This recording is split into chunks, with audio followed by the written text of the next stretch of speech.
Thank you so much to the Islamic Renaissance Front here in Kuala Lumpur for having me. It's a pleasure.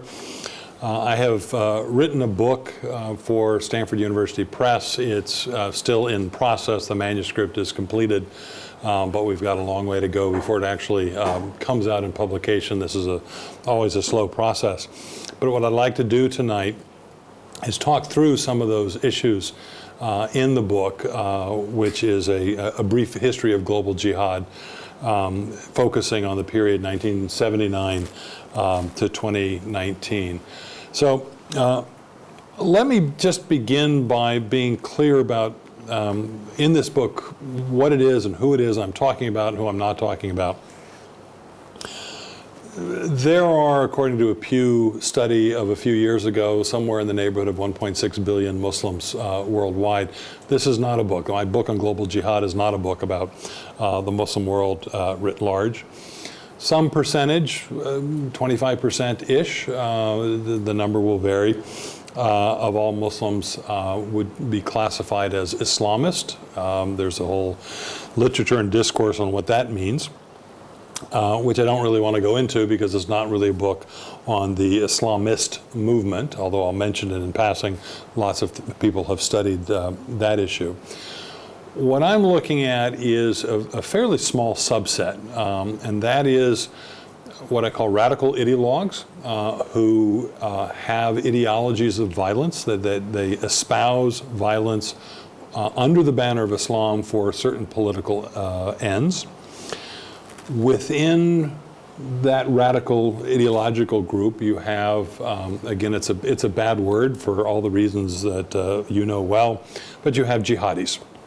And I understand as a speaker of Arabic that the word jihad, mujahid, mujahideen, mujahidun, all have very positive connotations, jihad akbar or jihad asghar.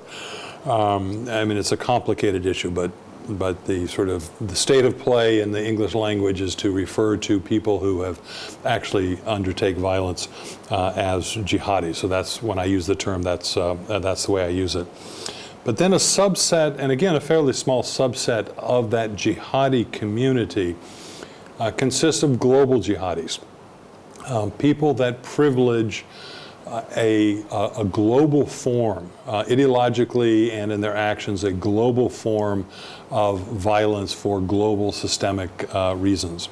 And so that's what this book is about, and that's what my talk is about, is primarily on the global jihadis, so we're talking about a very small subset of the Muslim world as a whole, but that is what the book is about.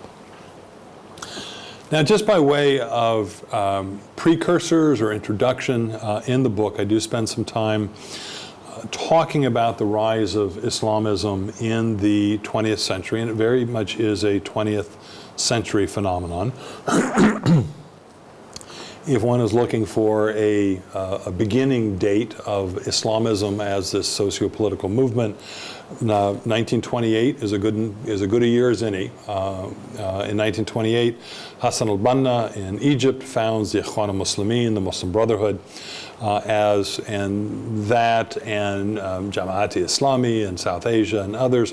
But the Ikhwan al-Muslimin in particular tends to be the quintessential organizational expression of Islamism.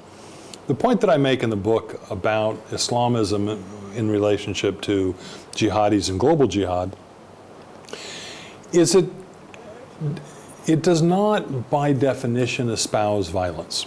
The Ikhwan al-Muslimin has from time to time over the course of the last nearly century, over 90 years now, has from time to time undertaken violence. There's no question about that. But it's not a quintessential part of their ideology and the organization. So non-violent-ish of a sort. That's essentially the first precursor I go into. But again, this ground has been covered by so many other scholars that I don't go into detail.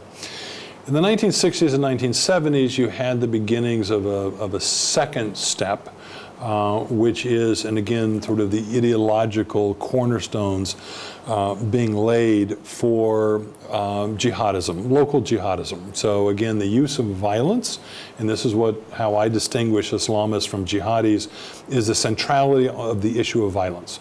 For jihadis, violence is essential. It is a necessary and important ingredient to be able to implement the political agenda, whatever that political agenda is. For Islamists, violence is not a necessary and pressing ingredient, and very often it's a rejected issue entirely. But you had in the 60s and 70s a number of ideologues that laid the ideological foundations to justify the use of violence.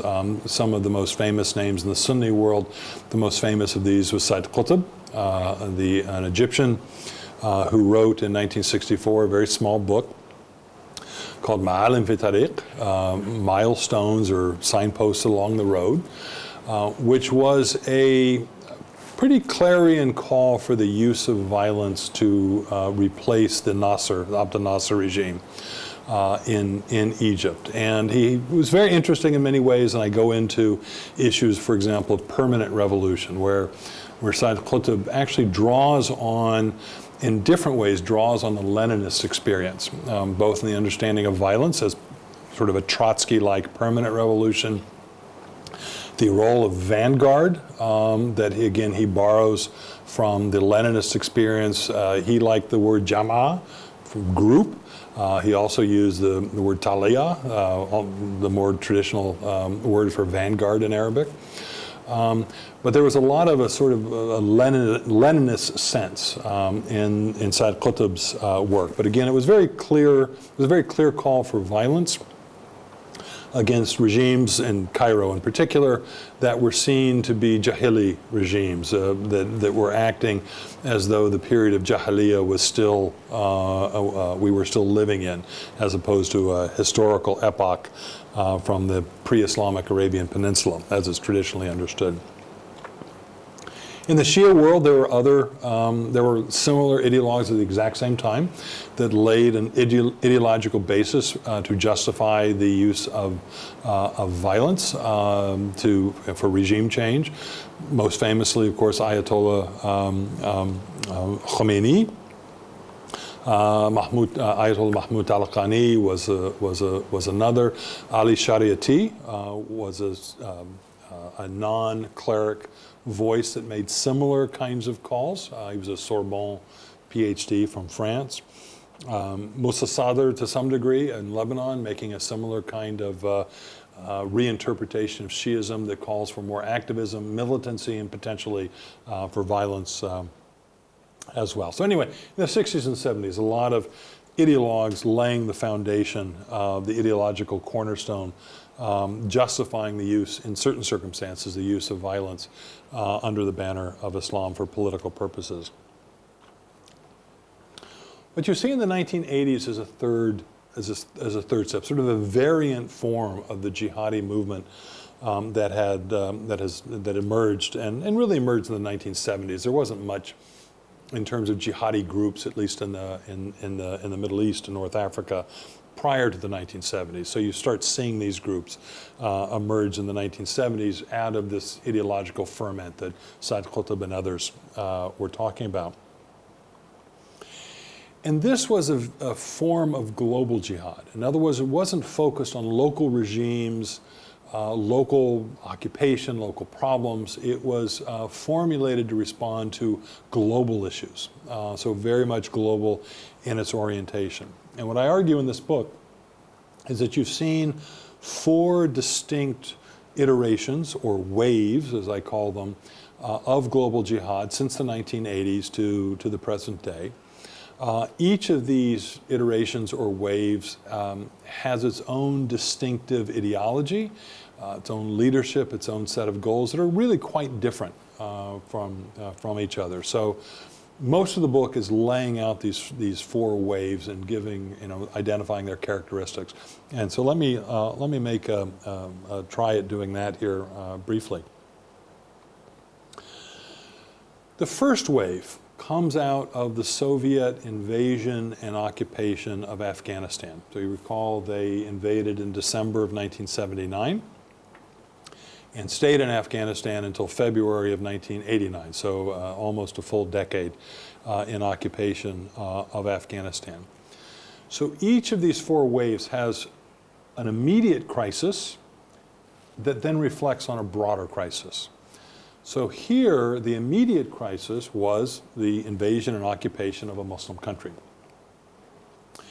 But for some folks, and here I underline the work of Abdullah Azzam. I'll talk about Abdullah Azzam in just a minute, the Imam al-Jihad, as he's called in certain jihadi circles. The invasion and occupation of Afghanistan reflected a broader crisis in the Muslim world.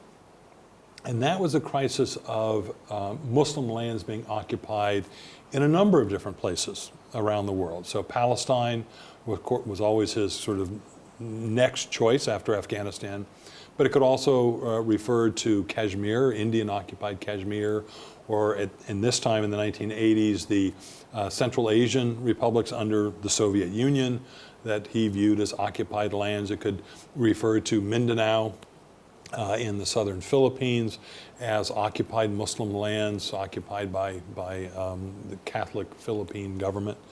And even by logic eventually to include Al-Andalus, Andalusia, Spain, much of Spain. So that was the broader crisis, that there were a lot of land, not just Afghanistan, but a lot of lands under occupation by some foreign infidel power. Now, Abdullah Yusuf Azzam was a Palestinian that was born in Difa Gharbiyya, today what we call the West Bank, but it was under Jordanian rule at the time, so he was a Jordanian Palestinian, very well educated, and interestingly, for somebody involved in global jihad, he was actually a highly trained cleric, which is an unusual feature, not, it does happen from time to time, but it's rare. He actually had a doctorate in Islamic theology from Al-Azhar in Cairo. So he was he had the credentials as a sheikh, as a religiously trained cleric. So when Abdullah Azzam looked out at the world, he incidentally became probably the most important popularizer and ideologue of the Afghan jihad abroad. He went to the United States, for example, on 2 or 3 occasions to give speeches, raise awareness, raise money for the jihad. He traveled throughout the Arab world and elsewhere, again, giving talks on what was happening in Afghanistan, raising awareness, raising money for the jihad against the Soviets. He was prolific. He wrote a number of books and articles. Because he was a trained cleric, he wrote, for example, in, I believe it was 1984, initially a fatwa on defense of Muslim lands, which gave a theological justification as to why jihad was necessary to defend, armed jihad, jihad as-saif, was necessary to defend Muslim lands at a fard ayn, at an individual obligation level.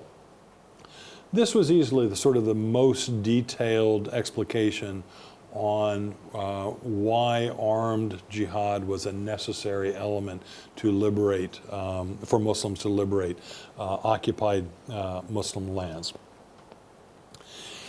Now, interestingly, Abdullah Azzam, he was assassinated incidentally in November of 1989. We still don't know exactly who did it. Nobody's ever claimed credit. But he had this notion. He wasn't the only one who used the phrase al-Qa'ida al-Sulba, which in Arabic means a solid base or solid foundation. His notion of al-Qa'ida al-Sulba evolved over time, and he wrote this article actually in it's called al-Jihad magazine, literally just in the last year of his life, in which he started to explore the notion that al-Qa'ida al-Sulba was not a fixed territory, which is the way it typically got used in jihadi circles, meaning, for example, like Afghanistan or some other fixed territory. He started to think about it in a way that I refer to as a jihadi international. And that is to create basically take the Afghan experience and translate it around the world to liberate Muslim lands elsewhere. And so the al-Qa'ida Sulba then becomes a group of pious warriors who can then work with, again, the Afghan model, work with the local Muslim community to liberate territory from a foreign occupier. Abdullah Azzam was not a takfiri. He rejected the use of takfir. He thought this would invite fitna and bring on Muslim discord. He was all about liberating what he viewed as occupied territory through this jihadi international. I said he was very prolific, so there are a number of books books and articles that he wrote that I draw on to make this case. Which language did he write? In Arabic. He was, as a Jordanian Palestinian, all of his works were written initially in Arabic, although many of them have been translated. The more important ones have tended to be translated.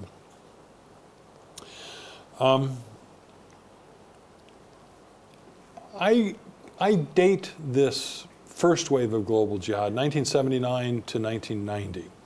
To some degree, these sorts of dates are almost always arbitrary to some degree, as they are with all four waves. But there's a certain logic. 1979, of course, is when the Soviets invade Afghanistan that launches this whole process. 1989, 1990, two things happen that essentially end the first wave of global jihad as a movement, as opposed to random individuals believing it. One is Azzam himself gets assassinated in November of 1989, so its chief proponent of this jihadi international concept is no longer among the living. And then in August of 1990, Iraq invaded Kuwait. And Abdullah Azzam's close associate in Afghanistan, a fellow by the name of Usama Bin Laden, went to the Saudi royal family and said, look, we agree we need to liberate, and this is when Bin Laden was still on good terms with the Saudi royals, with the Saudi state. That had a falling out over the next few years. But he went to the Saudis and said, look, don't bring in the Americans and these sort of infidel powers. Let us do the Jihadi International. Let us do the Afghan model that Abdullah Azzam laid out, and we'll do it for Kuwait. And that is, he offered to bring together 100,000 mujahideen that would then fight the Iraqis and liberate Kuwait through that Afghan model. For a number of reasons, the Saudis declined this offer, and this was one of the major stepping stones in the radicalization of Osama bin Laden against the Saudi regime, was their rejection of this Afghan model, the Jihadi International, International model. So by 1990, this idea had lost its major proponent in Abdullah Azzam, and its first real-world test, real-world challenge, it was rejected and therefore didn't go forward. All right, so that's what I call the first wave. And again, it's not a takfiri wave. It's about liberating territory that had once been under Muslim rule at the apex of Muslim international power.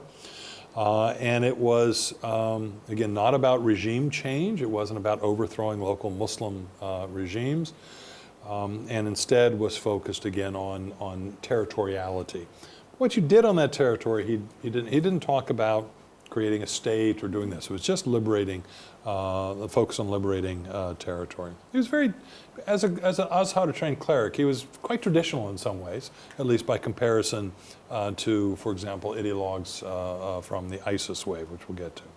All right. Wave two. This is what I call the America First wave, or the far enemy wave, if you want to use that distinction. In the early 1990s, I argue that there really wasn't much, a little bit, but not much of a global jihadi movement of any kind. There were lots of local jihads, including in the Balkans and in Kashmir, I mean, self-described by some people, in Kashmir, in Palestine, and elsewhere. But there wasn't a global framework of the sort that Abdullah Azzam or others put together. But by the mid-1990s, that changed. And that changed, basically this is the Usama Bin Laden, al-Qa'ida wave of global jihad. You recall that Bin Laden was kicked out of the Sudan and then made his way over to Afghanistan in early 1996, where he gives a long speech that then gets transcribed and then gets titled by the transcriber as a declaration of war on the Saudi regime and on the Americans. And this essentially initiates, this 1996 declaration initiates a second wave, very different from the first wave. So the crisis that Bin Laden is looking at is not the occupation of Muslim lands. It is the durability of apostate regimes, and particularly seeing what is happening in Egypt and Algeria.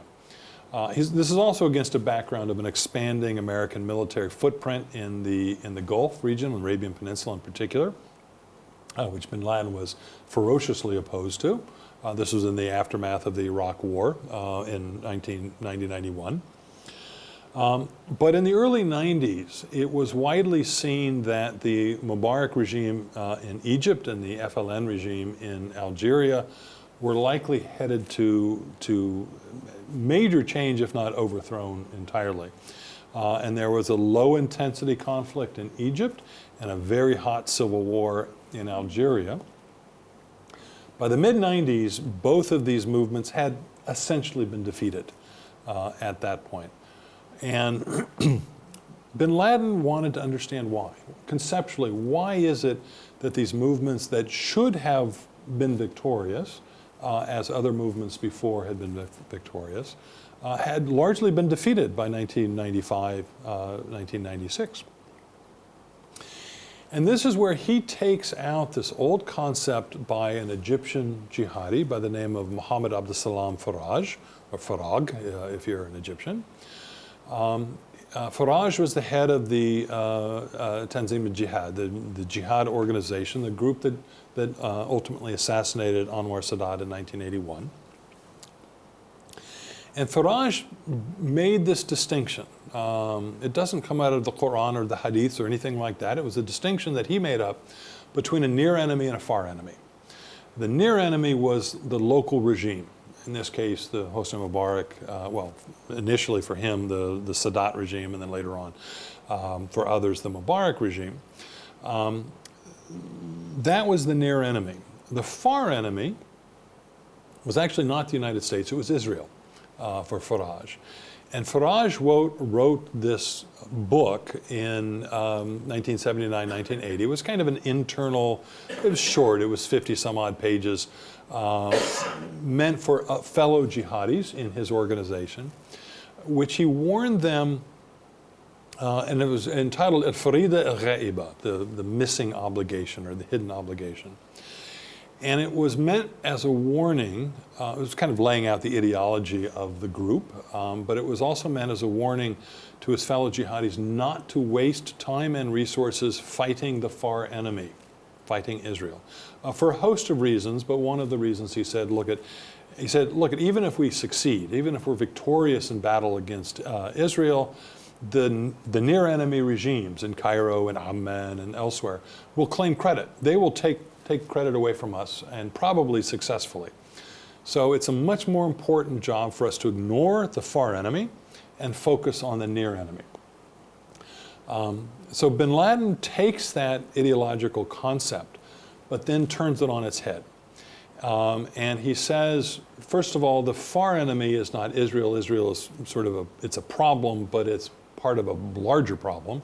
The larger problem is the Americans in the region. And focusing on the near enemy is a waste of time and resources, because every time we punch a regime, we assassinate some, sort of the broad royal we here.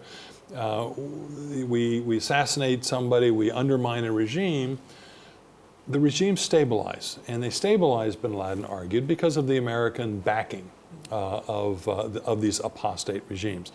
So the big problem was the durability of these regimes that he viewed as apostate. So this was a takfiri version of global jihad, in that the main issue was the Americans, that you had to drive out of the region. And this was possible, according to Bin Laden, that if you hit the Americans hard enough, they will leave. They will leave the region, and then these local near-enemy regimes, these apostate regimes in Bin Laden's view, would become much more vulnerable to overthrow and replacement.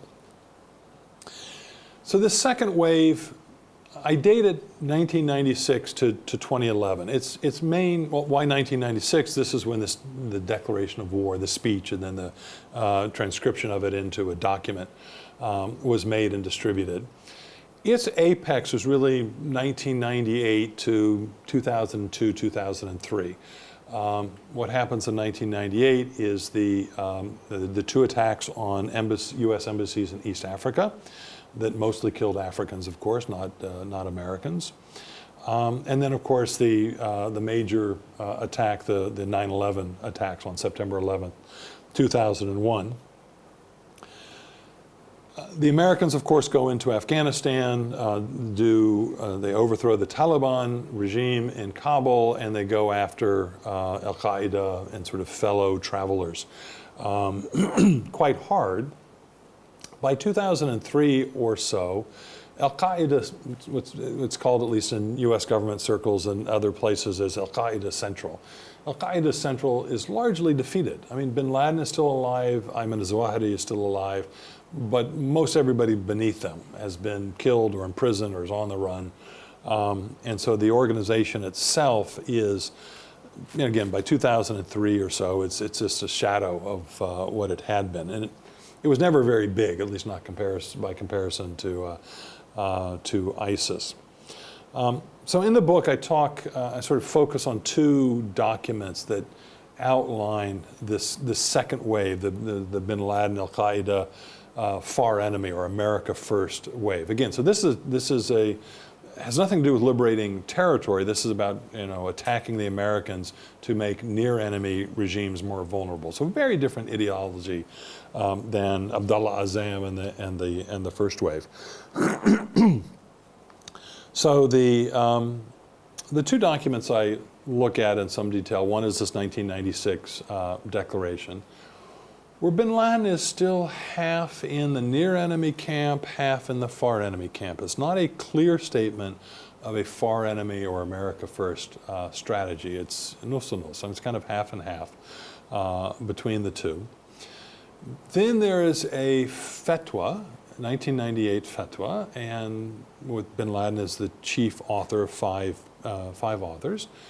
And you might legitimately ask, why is a guy that tried to major in business and may not, there's some debate as to whether he ever graduated with a degree in business, what is he doing issuing a fatwa, which of course he should not be doing, as he does not have the legitimacy, the clerical legitimacy to do so. But it is labeled a fatwa. This is what Bin Laden himself called. He referred to himself as sheikh in this document. And this was a clarion call to kill Americans fi kull makan, everywhere you find them, that it's a fard ayn, it's an individual obligation for Muslims to do this. So this was, of course, a very bloody, very gory call for violence against primarily the Americans, to some degree their various allies. Now, I said the beginning date is 1996. My ending date is 2011, even though for the last 8 years or so, al-Qa'ida Central there wasn't much there. But by 2011, again, a couple of things have happened. One is Bin Laden himself is killed in a U.S. Navy SEALs raid in Abbottabad, Pakistan, where he was in residence. And also by 2011, the various franchise groups that had affiliated with al-Qa'ida had essentially given up on the far enemy strategy.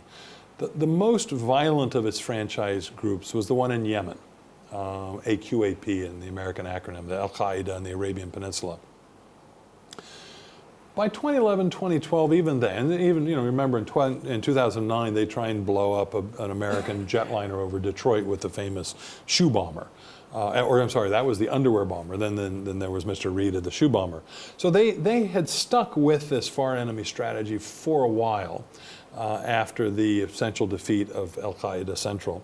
But by 2011, 2012, they were focused on things inside Yemen because of all the Arab Spring and then the uprising that took place in Yemen, and al-Qa'ida in the Arabian Peninsula was very much then positioned itself as a local jihad group as part of the Yemeni scene. So the second wave essentially dies off or is killed off by 2011. Let me emphasize one thing more about al-Qa'ida. This second wave was really born out of desperation, right? Seeing the defeat of the jihadi movements, again, both low intensity and hot civil war in Egypt and Algeria, was a call that something was wrong, that they had to change their strategy somehow. They had to interpret what was going on in a different way. And a lot of jihadis, and we'll talk in a moment about Abu Musab al-Suri, really disagreed very strongly with what Bin Laden chose to do in terms of attacking the Americans and bringing in the American military and its allies on top of them, in addition to their problems just defeating local security forces in various countries. All right. The third wave that I describe is the ISIS wave, the caliphate wave, if you will. And again, it was born out of both specific and general crises. The specific crises, two. One was the American invasion of Iraq in 2003, and essentially the removal of the Sunni Arab community from a position of power and prestige in running the Iraqi state in Baghdad. And then in 2011, beginning of March in 2011, the Syrian civil war, which coincidentally, the Syrian regime essentially vacates much of eastern Syria, including the Euphrates River Valley, not entirely, but a lot of it, to move its forces to the western quarter to a third of the country, the Aleppo-Damascus line to the coast to Latakia, because that's where the civil war in Syria was going to be won or lost. It was actually going to be won or lost right around the town of Homs, but that's a different discussion. But that was the linchpin that linked Aleppo to Damascus to Latakia. If the regime lost that lost Homs, they would have been done for. So they pulled most of their forces from eastern Syria to focus on winning the civil war in the west. That opened up eastern Syria to all kinds of actors, including ISIS, that took full advantage of it. So those were the specific crises. But I argue in the book that the broader crisis that ISIS, and I just reuse the term ISIS here, although it went through various name changes, that ISIS ideologues focused on, which was not apostate regimes, but apostasy itself. In other words, this is a state-building enterprise. It's not liberating land, it's not driving the Americans out. It is a state-building enterprise designed to create a pure or puritanical state that would not allow apostasy and its temptations to exist. Again, in their ideological formulation, a pure Sharia-driven state that would essentially forbid apostasy from occurring. So again, very much about holding territory, building state institutions in the heart of the Middle East, in this case, in Iraq and Syria. Now, there's not one ideologue in the ISIS wave. There are a whole number of people that contributed ideologically to the construction of the ISIS ideology. Abu Musab al-Zarqawi is in many ways the founder of the ISIS movement, another Jordanian from Zarqa, the Bani Hassan tribe in Jordan. He was killed in 2006 in Iraq by an American raid there. Abu Bakr al-Baghdadi, of course, a self-proclaimed caliph. Abu Ali al-Badi, another important ideologue for ISIS.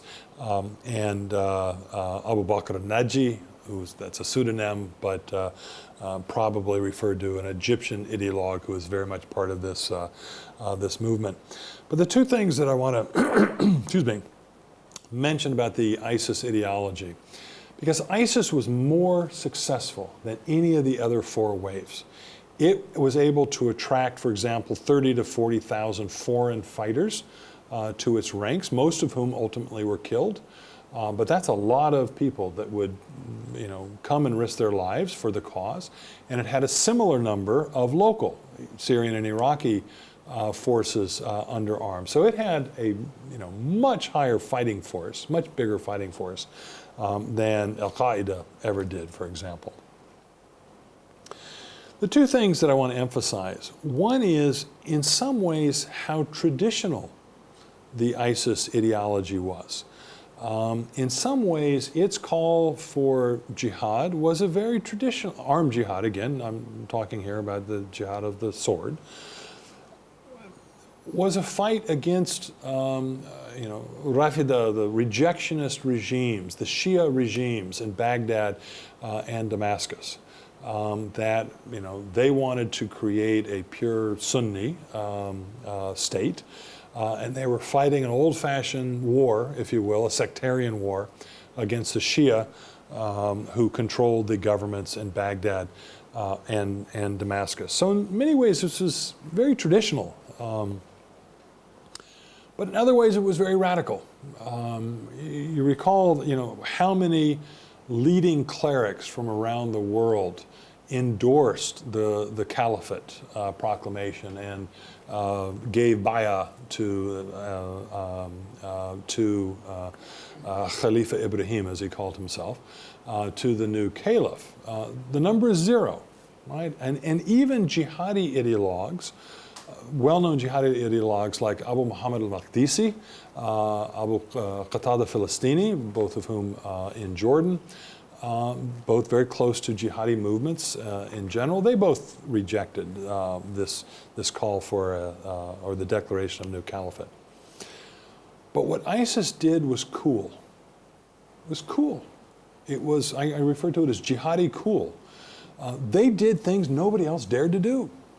Right? And so, video of Zarqawi out in the desert shooting off his automatic weapon, or the videos of decapitation of hostages. Even al-Qa'ida, right? Ayman al-Zawahiri writes him a letter saying, knock it off, don't do this, this is not helping the cause. And Zarqawi does it anyway. So it's this kind of, we're willing to do the most outrageous things. Because we know it's not going to appeal to most Muslims, to the vast majority of Muslims, but there's a segment of essentially young Muslim men that are looking for meaning and excitement in their lives that what we're doing is going to appeal to. It's kind of a sex appeal thing. The declaration of the caliphate. This was, again, theologically, it was rejected by all top scholars in the Muslim world.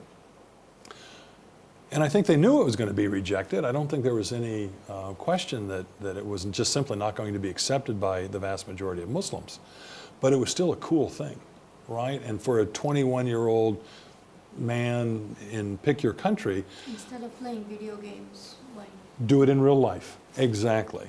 So this was the impact of jihadi cool in terms of the recruitment, again, primarily of young men, to some degree young women, but primarily young men. Again, lots of documents to draw on from the ISIS experience. The one that I like the most, if that's the right word, is a book written in 2004 called Idarat al-Tawahush. Idarat al-Tawahush, the administration or management of savagery, Tawahush, savagery.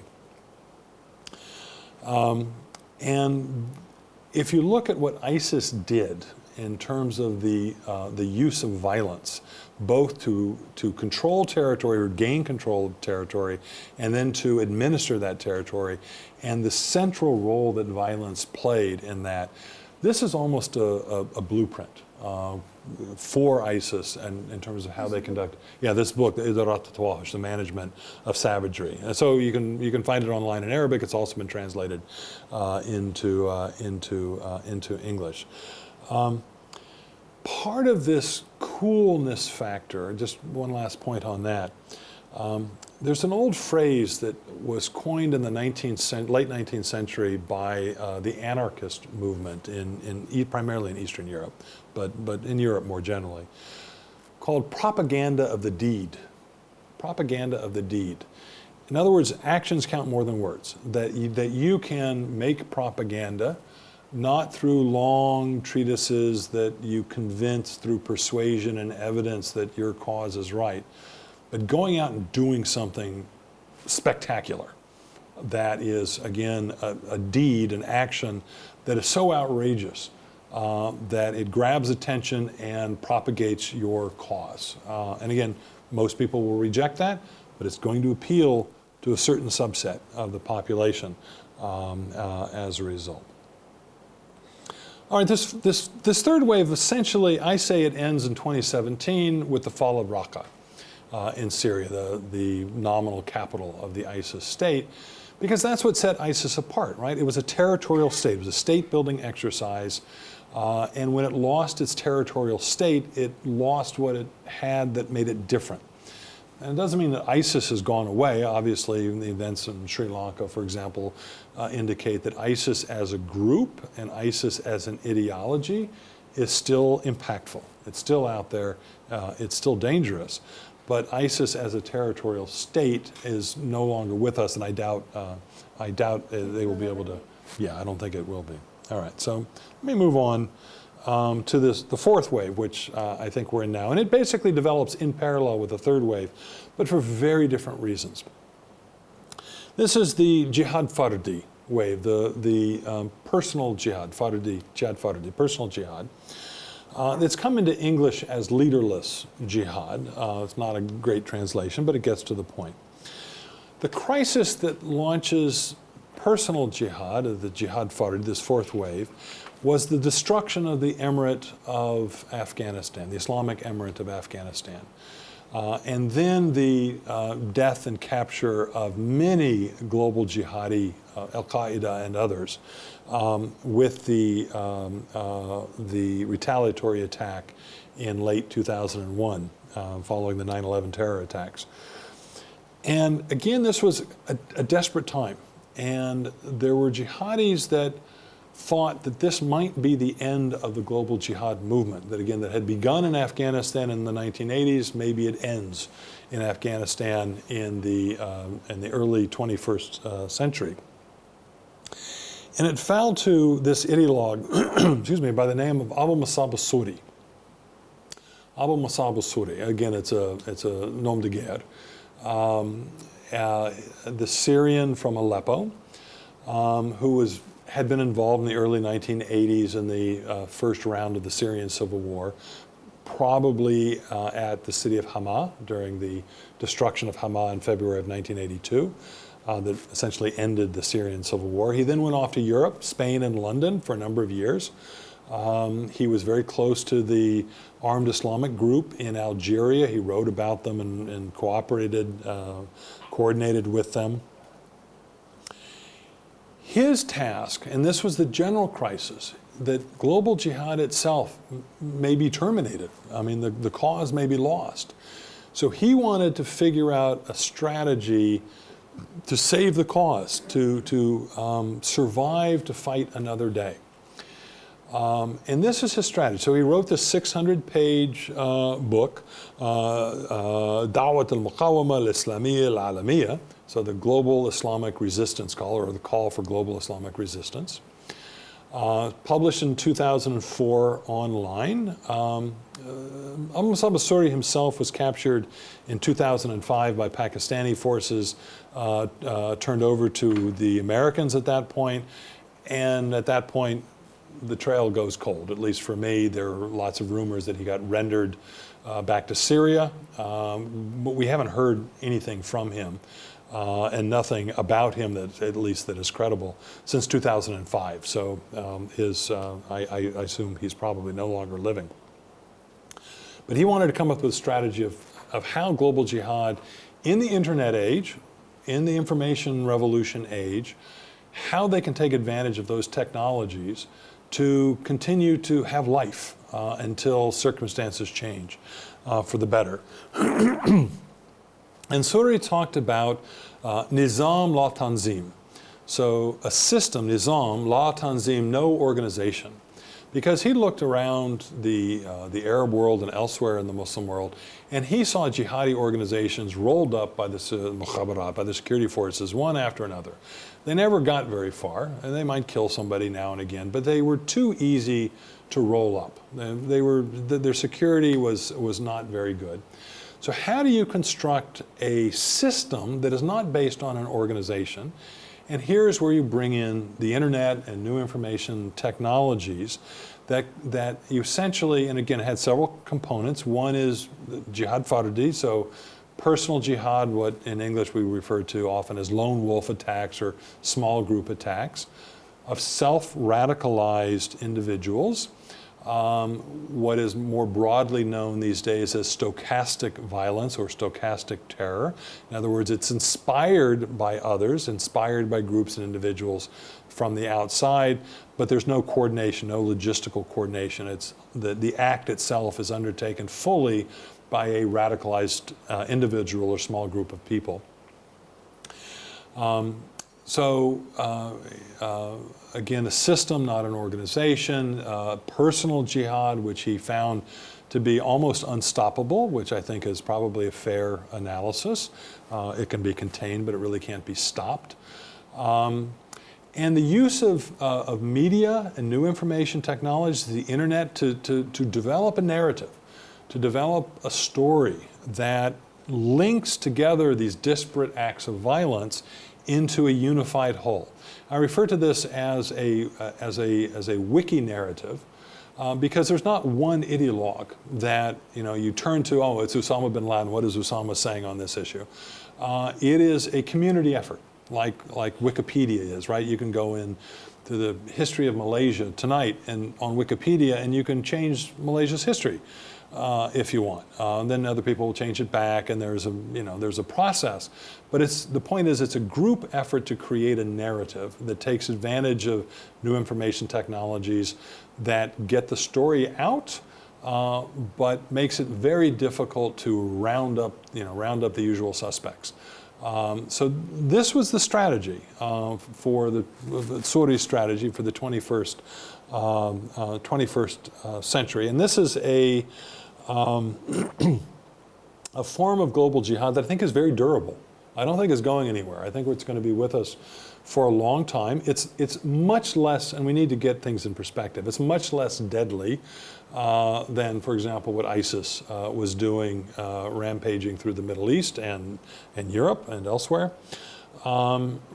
It's less deadly but more durable. It's just much more difficult to defeat the stochastic wave of global jihad. Just like you have stochastic violence or stochastic terror by other ideological groups. We saw that in New Zealand recently, right? We saw that in Oslo a few years back. We saw that amongst the white nationalist movement in a number of places, including the United States. It's just very difficult to stop entirely. All right, one last point, and then I will be quiet. The last part, the last chapter of this book, I try and make a sort of a second argument, which is a comparative argument, trying to link at least elements of global jihad to what Ken Jowett referred to and sort of built a theory about movements of rage and the age of rage and that sort of thing. The view, and I don't want to take away the political aspects of this, but the implementation of nihilistic violence, not meaningless violence, but violence designed to uproot the system root and branch. So this sort of holistic violence, attacks on cultural contaminants. I coined this term gnosicide, so gnosis for knowledge, and so the killing off of knowledge or those people with knowledge. You've seen that in national episodes, the Khmer Rouge in Cambodia, for example, in the second half of the 1970s, the Red Guards in China, Boko Haram, right even before it got linked up, if you will, with global jihad. The word or the name of the group itself means that Western education is banned, is forbidden, is haram. So you have this, strategy of nihilistic violence that goes along with an apocalyptic ideology, end times kind of ideology. You see this in spades in the case of ISIS, right? Will McCants has written a book entirely about ISIS's use of apocalyptic memes from early in Islamic history. So global jihad, it's global, so it's not a national movement of rage. It locates the cultural contamination at the global level with fifth columnists within each of the countries. And again, I don't want to say this is what it's all about, but there's a clear element of this that seems to link it with other groups in other cultural settings over the last 100 years. It doesn't date back earlier than that. It really is linked up with modernity in many ways. But I try and make it then a broader comparative argument, trying to think about the global jihad movement in sort of broader, systemic, modern type ways. Movements of rage rarely come to power. It was an element, the brown shirts in the Nazi coalition was a movement of rage, I would say. And they themselves didn't come to power. In fact, by the time things got really, really ugly in Germany, they had already been sort of shoved aside. But it's generally a very violent movement, but it's generally very weak and doesn't generally come to power. But that doesn't take away from the potential nastiness of some of these groups, both in the Islamic tradition, in the Christian tradition, and other traditions as well. So with that, let me turn it back to you. Thank you. Thank you.